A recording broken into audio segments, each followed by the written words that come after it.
the On the Move team, we have been taking on a beautiful journey of content creation and conversations around Africa Pride Month. The month of October is Africa Pride Month. It's Pride Month in Johannesburg and some places as well across the African continent. And it's important to have conversations that focus on the LGBTQI plus community, raising awareness, bringing in conversations and understanding the experiences of the LGBTQI plus community all across the continent and perhaps the world over as well. Now, when you go to the hospital, there's something obviously that medical attention that you need, and that's the only experience you're expecting to have there. If you go to a police station, same thing, you're expecting to go and get the necessary help or attention. Retail store, anywhere else, as a cisgender person, that means, a heterosexual person perhaps, or someone who really is within the bounds of the social norms that we have here in our societies. You don't have to think about anything extra when trying to access those services. However, if you are a transgender person, sometimes those experiences can be marred by the demand of trying to understand your gender, your sexuality, and not particularly getting the assistance that you need. And so that's what we're going into in this hour of the show. We're trying to explore how, being a transgender person within the societies is also marred with assumptions held by the broader communities and publics that can obscure the complexities of your daily reality. So joining us in today's conversation to have this conversation is Iyanda Ndlovu, a Zimbabwean transgender person who is joining us on the line. Iyanda, thank you so much for your time. Good morning. Good morning. How are you guys doing? Oh, we're doing fantastic. How are you? I'm great.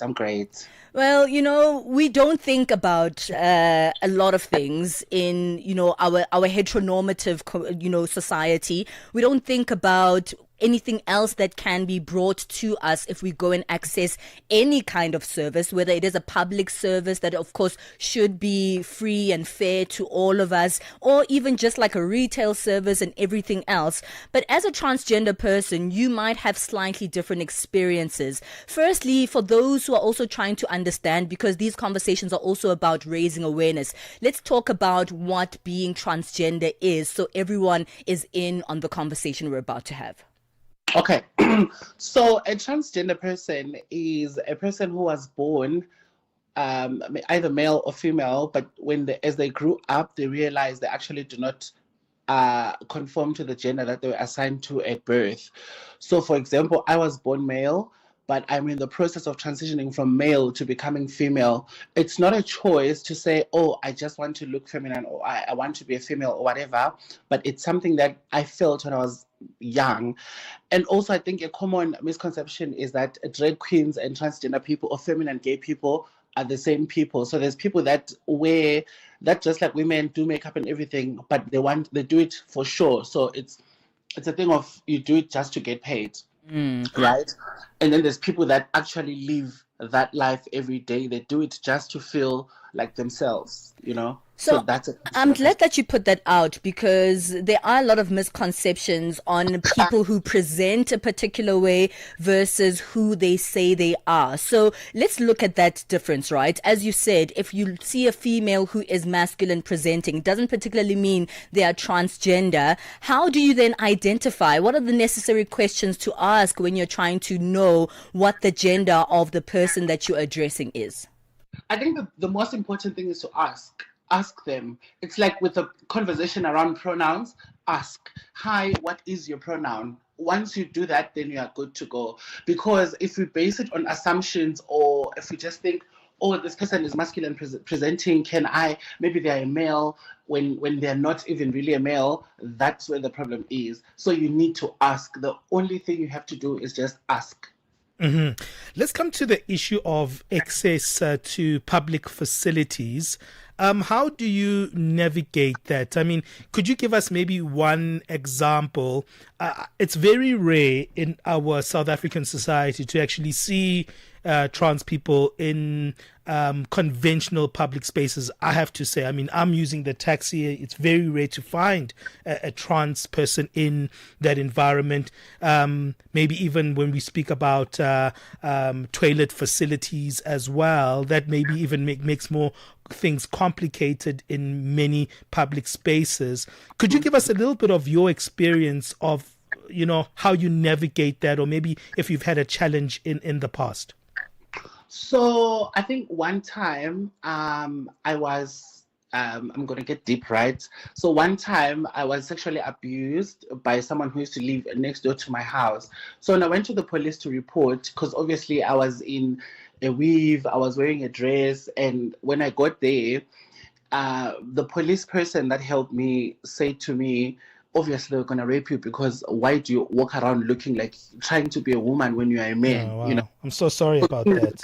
For me, I think that was the first point of understanding that, wow, this is deeper than me. Like this is a bigger conversation, And after that, the person just walked scot-free. I couldn't even open the case because now I've already been discriminated by the person that's meant to protect me. So at that point, I then just realized the conversation is actually really bigger, I mean, Iyanda, how do you deal with that? Because there's a double barrel abuse there. Number one, you were abused physically, but you were also abused verbally. But it's also another layer that you abused. You didn't even get any kind of justice. So it's not even double barrels. There's kind of multi-dimensional forms of abuse there. How do you navigate such pain? Because it sounds very painful. I think one thing that I will tell you about trans people is we are strong, not because we want to be strong, but because we don't have an option, So you, at some point, you just have to deal with it internally. Tell yourself, it's not my fault that this happened to me, and it is what it is. And that's why a lot of trans people are going into therapy. They go to therapy and everything, because the struggles that we face each and every day are like unimaginable. Sometimes you get discriminated by people, by Uber drivers, Sometimes it's taxi drivers. That's why a lot of people in our community do not even try and use taxis like that. Yeah. For you to even go to MTN or Bree, you have to look a certain way so that you don't get attacked just based on how you look.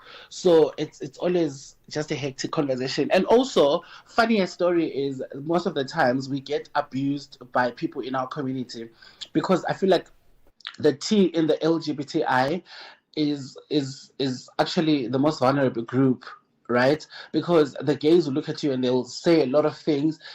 Sometimes the gays are actually the ones that instigate that kind of abuse, Yeah. In public spaces. They're the ones that will show people. You are passing as a woman, and then a gay person will tell their straight friends, oh, that's actually a man, And then once they say that, it automatically you are a target. Yeah.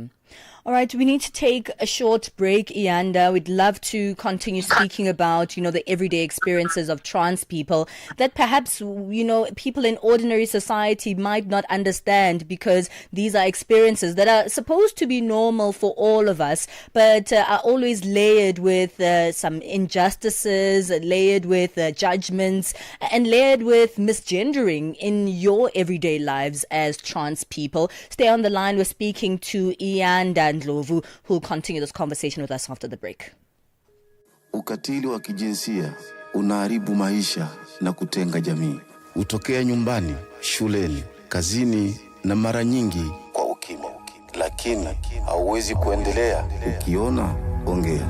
Ikiwa unaumia, funguka, kwa sababu kutofanya lolote sio chaguo. Sikiliza vituo vyote 19 vya redio kuanzia Jumatano ya tarehe 23 Julai kwenye mijadala, ushauri, tamthilia, maonyesho ya elimu na mahojiano na wataalamu, manusura, watunga sheria na nchi nzima iliyoathirika na ukatili wa kijinsia kwenye vituo vyako pendwa vya redio. Piga simu 0800 428 ili kuripoti unyanyasaji au kupata msaada. GBV, ikomeshwe na wewe. Ujumbe huu umeletwa kwenu na shirika la SABC. Palesa and Benjamin fuel your day with fresh African perspective on Channel Africa. Hey man, I'm very shook by some of the learnings we're getting from our guests today. kind of very heartbreaking, and it's very difficult to continue doing a show when someone has been hurt in the way that they've been hurt. It's so heartbreaking. We're joined by Iyanda Ndlovu, who is a transgender person who was born in Zimbabwe, now living in South Africa.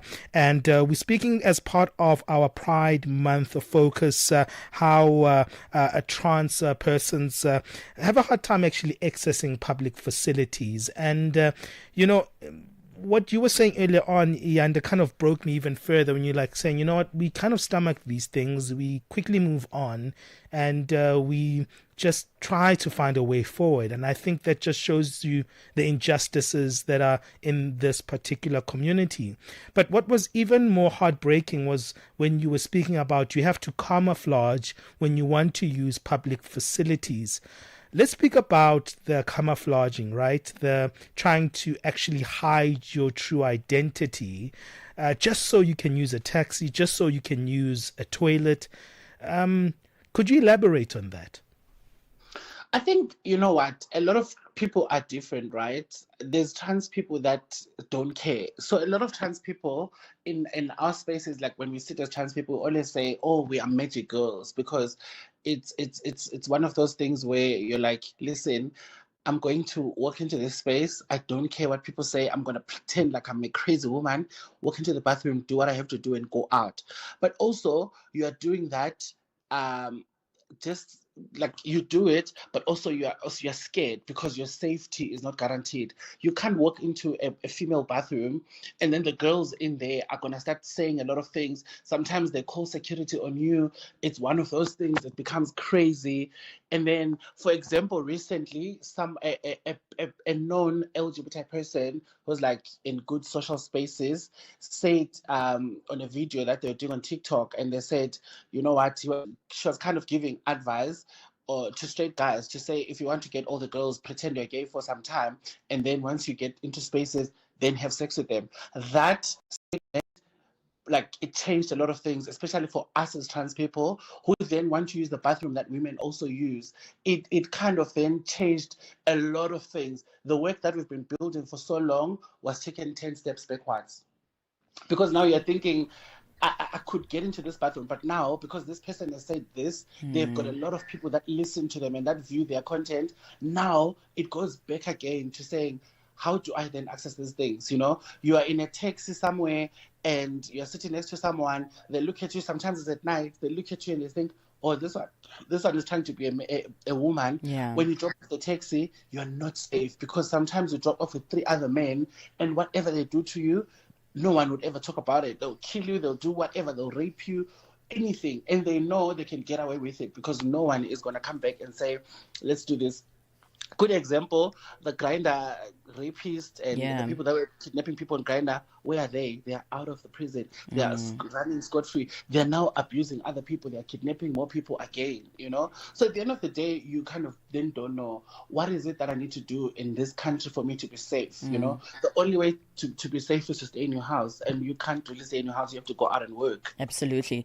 You know, the I guess the peak of it all is the unsafety and real danger to life that trans people face every day, alongside many people in the LGBTQI plus community. But as you said, there is an added layer to being a transgender person, because there is barriers to people understanding, you know, how it works, who you are, and why you choose the gender that you do, or why you say you don't choose the gender that you do. But also in the everyday experiences, there are systematic barriers that aren't any close to being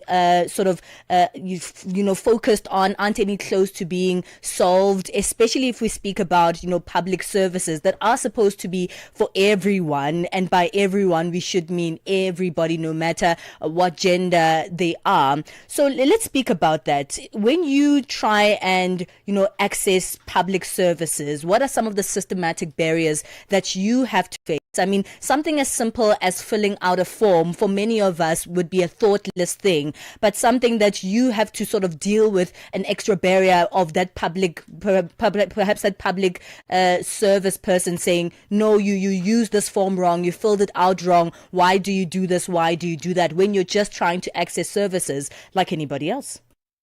I think the biggest thing is when it comes to the gender in the form, on the form, like they'll say male or female, and then you are feminine presenting, instead of them then just asking, hi, excuse me, what are your pronouns? Or excuse me, those basic questions.